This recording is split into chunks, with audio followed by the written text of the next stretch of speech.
Maboy pageant fans, welcome back to my YouTube channel, Hey Adam G. And now let's talk about my runway challenge favorites. I've been so privileged I got to witness this segment of the competition in the flesh, as this was taped in their Sultan Kudarat outing. As you all know, I was there to cover the whole thing. So because we were all instructed in the shooting venue not to take footages of the whole taping, allow me to give my endless thanks to Sir Voltaire Tayag for lending me all his footages from his phones of the girls walking down the ramp for my content here on my YouTube channel, and for all of you, my dear subscribers and bashers na rin, to get a different vantage point of the girls walk. So thank you so much for the trust and confidence in me, Sir Voltaire. Grabe, iba talaga yung napapanood mo guys sila in motion, ng live, para akong nanonood ng concert or well-produced fashion show with all the lighting, huge LED screens, and camera angles. So kudos to the entire Miss Universe Philippines organization and the Sultan Kudarat local government unit for this collaboration, because it felt like a well-produced fashion show when it was finally uploaded on Empire YouTube channel. Sana guys, no, ganito rin kaganda talagang finals nila sa May 22. Sa sobrang ganda, pati mga girls na engganyo mag-perform ng maganda. Two of which na pinalakpakan ko ng bongga. So, kung sino yon? Obviously, yung top 2 ko. So, my basis for my judging here in this runway challenge is the girls' ability to differentiate their pageant walk from doing a runway walk. Kasi guys, di ba, when we talk about runway modeling kasi, for me, it's all about showing a less personality walk or like an emotionless, straight up walking. As I feel the girls are more into selling the clothes that they are wearing than showing their personalities on stage. So it was very important for me to highlight that. So kung makakita ako ng mga mala MGI performance or similar to the pageant walk na galawan ng mga girls dito on stage while wearing their metallic dresses, which majority of them did here, I will score them low here. So be forewarned, this list won't be a popular one and I will get bashed again for this. But kebs lang guys, this is my list. And I have to own my truth. Because I was there in the venue and I have to be truthful to myself and to be honest to myself and to all of you here. Kung kinunan ko lang sana talaga yung reaction ko habang rumarampa sila each girl bawat taping, mas maganda pa sana. May 2 girls talaga akong pinalakpakan. And as early as now, those 2 girls are not who you are thinking. So here we go. At number 17 is Bianca Tapia from the Filipino community of Hawaii. May I just say how this girl keeps on improving by the day. My gosh, guys, I am so impressed with how Bianca Tapia has been wowing me with her impeccable styling choices lately. For this round, she also impressed me with her straight, sleek hair styling, which she should be doing a lot from now on ahead of prelims, because I really feel she just looks more current and beautiful here, diba? And for her walk, it was as runway as it could be. No cluttered hands on the waist pose. Well, except for the one twirl that she did towards the end. Everything was straight up runway modeling. So kudos to her. She is slowly getting there. And now we go to my 16th spot and I'm giving it to, ayan na, awayin niyo na ako, Alexi Brooks from Iloilo City. I know I will be bashed for this, but I can't help but be honest for how I saw Alexi perform here for this runway challenge. For some reason, I did not feel her power the moment she came out on stage, and I don't know why. Honestly, guys, at this point in time, I'm no longer becoming a fan of her walk for some reason, and I feel worried for her at this point. It's just weird how I find her walk here so hard vis-a-vis her soft outfit styling here, when it should have been the other way around, which is soft feminine walk but hard outfit, like probably maybe in leather or metallic or nylon fitted pants to really pull off this androgynous look she has. And so sayang, this was a missed opportunity for Alexi, because I was expecting her to ace this round because of her look, her androgynous look. So seeing her up there really made me confused the whole time. I'm really sorry, Alexi fans. And now we go to my 15th spot and I'm giving it to, again, patay ako, Atisa Manalo from Quezon Province. Again, a lot of you will kill me for putting a frontrunner like Atisa in this position. But again, please hear me out. I just wasn't impressed with the runway walk here that she did, as I feel the presentation Atisa served here was just a restrained version of her swimsuit walk in Boracay a few weeks ago. I know the hand on the waist pose is already becoming her signature pose, but I feel she should have ditched it for the meantime and just walk straight without those arm distraction just to make this performance a better one. Like, paano niya ginawa dun sa in-old fashion show niya while wearing that outfit from Jerson D. And I also noticed that she kind of looked petrified for a moment when the camera panned on her face the moment she posed in the middle. Those things talaga for me are enough for me to deduct some points from her. But other than that, everything was okay. I felt her presence the moment she came out, but you know that feeling that she just did the same performance that she did the last time in Boracay. So there was a no wow moment for me. And now we go to my 14th spot, and I'm giving it to Stacy Gabriel from Cainta Rizal. Grabe guys, this girl, small but terrible. This is how I describe Stacy's walk right here. As in, just like her Boracay performance, she was still laban na laban in all aspects. First of all, let me say how incredibly she looked in straight hair while in that red outfit, because I've always thought that soft curls make her look more powerful on stage. So it's a relief, it's a welcome relief that she smashed her styling here for a change. And did you see her come out on stage nung umpisa pa lang, guys? Ang lakas! Kahit na she was faced with the challenge of walking down the stairs in super high heels. So to camouflage her difficulty in walking down, she tried to incorporate her signature slow-mo walk to make it at ease for herself. So I have to say, wow, she's so clever to do this. So nakita niyo na, and as she performed and walked, I noticed she did more of a pageant walk instead than a runway walk, with those half turns, one leg pose in the middle. So siguro if this was a typical pageant walk competition, I would have scored her higher. But make no mistake, her aura here, the fire, the power, the improvement in her catwalk were all there. I think we are already seeing a glimpse of Stacy's performance come prelims. And now we go to my 13th spot, and I'm giving it to Anita Rose Gomez from Zambales. When it comes to pageant catwalk, there is no doubt Anita is included in everyone's list. But when it comes to runway walk, can she still unleash the same power? I think she still did. For me, as you watch her walk, she still was able to retain the femininity and snappiness of her walk. Although you can really feel her restraint to overdo it because of the brief, which is to do a runway walk, which won't require any type of emotion coming from her. So it felt like getting out of her comfort zone while doing this challenge. But for me, she acquitted herself very well here. Kaya gets ko bakit nilagay pa din niya yung sudden head turn spin niya in the end, towards the end of her presentation, to put her signature Anita brand pa rin. And I get that. So overall, I like it, even though medyo na-confuse lang ako ng slide sa suot niya. Or I just find it quite distracting.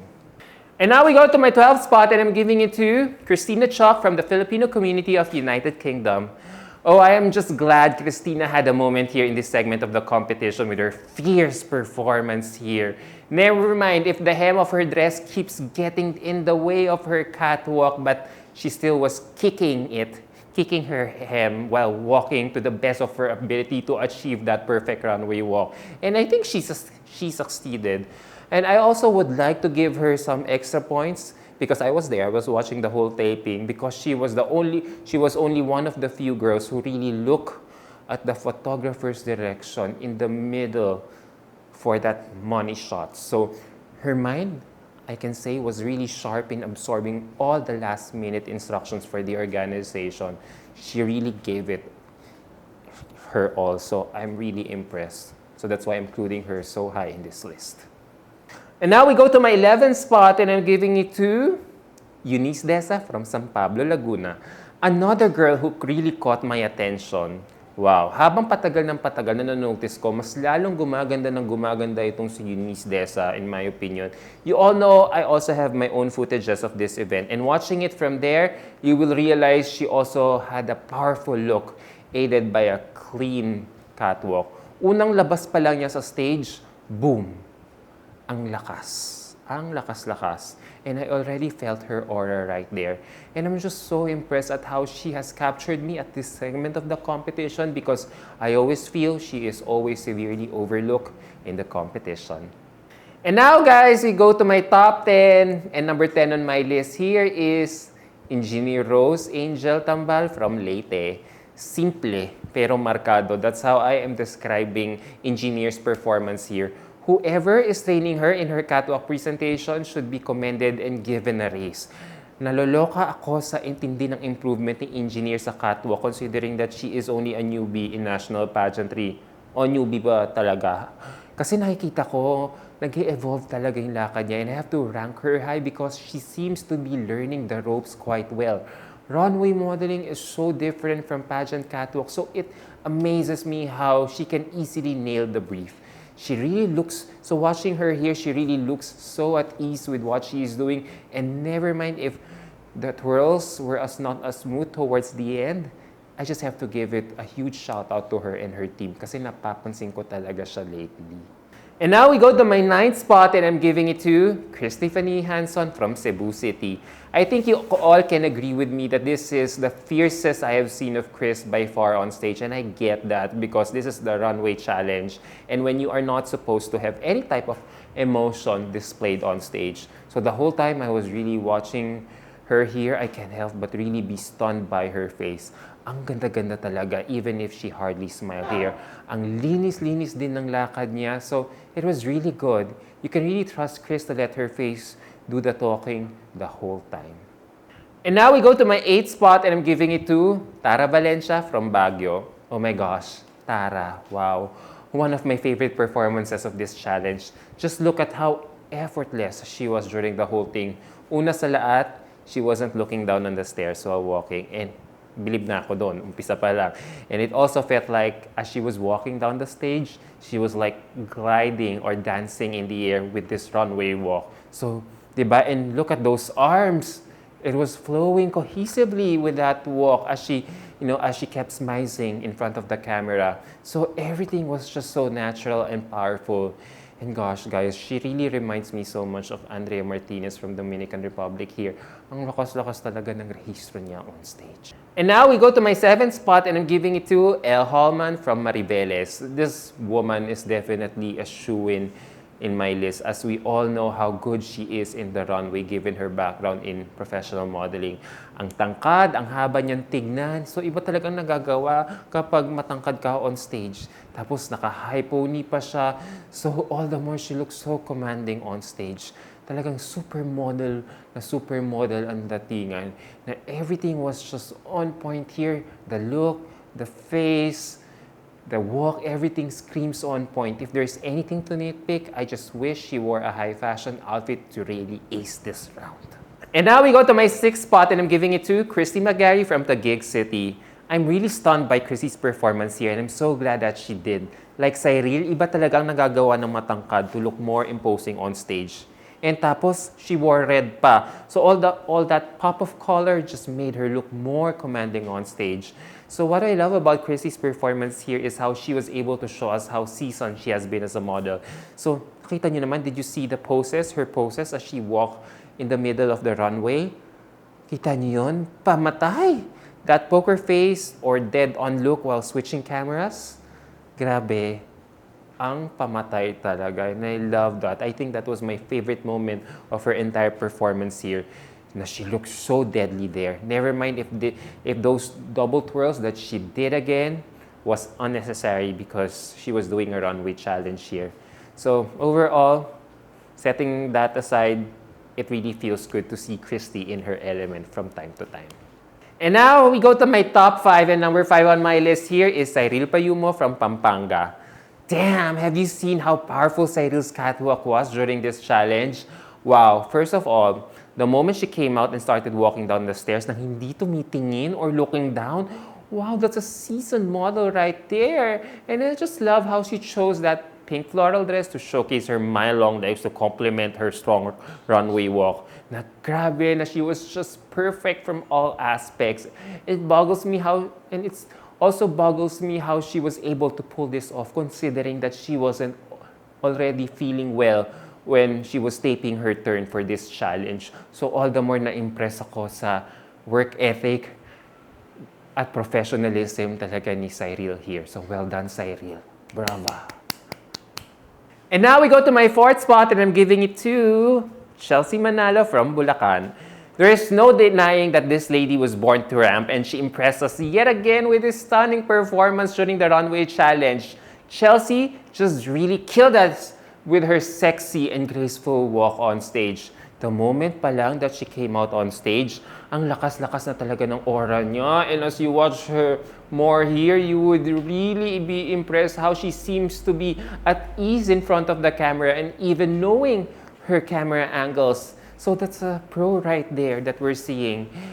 Diba? Galing. And even her walk here, although she was doing this pageant patty hand on the waist pose, pero I noticed she still kept it minimal. And notice how she also, on the same breath, how she did her hand on the waist pose with her clenched fist on both sides. That's a strong indicator that she wants to take in charge of the runway and make her look formidable on stage. And I like that. So these little things just make her presentation all the more impressive. I'm really wowed. And now we go to my top 3, and number 3 on my list here is surprise! Victoria Leslie Ingram from Mandaue, Cebu. Oh, this girl just keeps surprising me all the time. For the longest time, guys, this lady has been stunning me with all her bakla and pasarela moves on stage. But who knew she could still impress us even with less movement or poker face walk on stage? That's Victoria's versatility right there, ladies and gentlemen. She really understood the brief, and it's a shame that she hasn't been getting the recognition that she deserves in MUPh. I mean, did you see that winning shot right there? It's where she was looking at the cameras as she was approaching the stage with those killer moves while moving gently her head for her close-up for the next camera angle. Wow, sapul. That was a winning shot right there, and she really killed it. She also easily picked up the instructions, because during the taping, all the girls were signaled by MUPh official photographer to look his direction in the middle at the same time that they pose in the middle. So, ang galing. It was fluid. It was very fluid. It was very cohesive. And that strut towards exit, wow, that was sublime, but powerful. Suave. And now we go to my runner-up of this list for today's content. I'm giving it to Raven Doctor from Palawan. Just as I expected, I knew this girl would kill this round. If her fierce looks and persona weren't moving you since this edition started, then you don't know what you have been missing out on Raven all along. Her strut talaga is unmistakable, as it's so strong with those side turns and eye contact. Na ang lakas talaga, guys. And I just love how she worked that metallic dress to aid her presentation. Na, damn, she's only 18 years old talaga but can work the runway like a pro already. So just, wow. However, as much as I'm a fan of her presentation here, I can't say the same thing about her styling here. She was wearing a flowy metallic dress with a high pony styling here. And I think there seems to be a disconnect there. From the neck up, she looks so high fashion. So, tapos naka-flowy dress. I just wish she could have worn her hair down to complement her outfit of choice here. What do you think? And now we go to the winner of my list. And no surprise, I'm giving it to Victoria Velasquez Vincent from Bacoor City, Cavite. Over many times this season, I have witnessed how formidable VVV has turned out to be more than ever in this edition. I thought she glowed the most during the Hello Glow sponsor event last month, but I never realized she could outdo her performance there with this fiery performance during the runway challenge. As soon as she came out, you can already feel her power and presence. She was fierce. Her face was also unflinching. She barely smiled and kept that fierce persona while looking at the camera all throughout. And I feel it was the fiercest VVV I've seen. Like, she was ready to eat everyone alive with that look. All throughout her pageant career, we have been criticizing how she looks so maldita with her styling, and now she has found the perfect venue to gel well with her strong facial features. And she killed it. She ran away with it. Her stage presence was so strong, I couldn't take my eyes off from her. Even the way she did her walk here was very simple, fluid, yet powerful. Not gimmicky, nor overbearing, nor exaggerating with those hand-on-the-waist movement na nakikita nyo typical with the other girls a while ago. It was a pure, simple, but powerful walk. And I was just watching it live there. And I can only remember how Christian of the Crown Philippines and I reacted. We just gasped in air and closely clapped our hands profusely while watching it. Strong, powerful, classy, VVV wins this round, in my opinion. So there you go, guys. What do you think about my list? O ayan, ready na ako mabash. Ready na ako mabash. Pero ang gusto ko lang sabihin sa inyo, nagpakatotoo lang ako dito sa content ko na ito. I have to be honest with myself and to all of you. Kay VVV talaga, si VVV talaga yung wow ako. Yon, kasi she understood the brief. She nailed the brief. So kudos to her and to the rest of my top 5. I really feel they really understood what the challenge was requiring them to do. So, what do you think about my thoughts for my latest content? Does it match yours? Well, feel free to share your opinion down below at magbardagulan tayo sa comment section. Alright guys, until my next content, bye!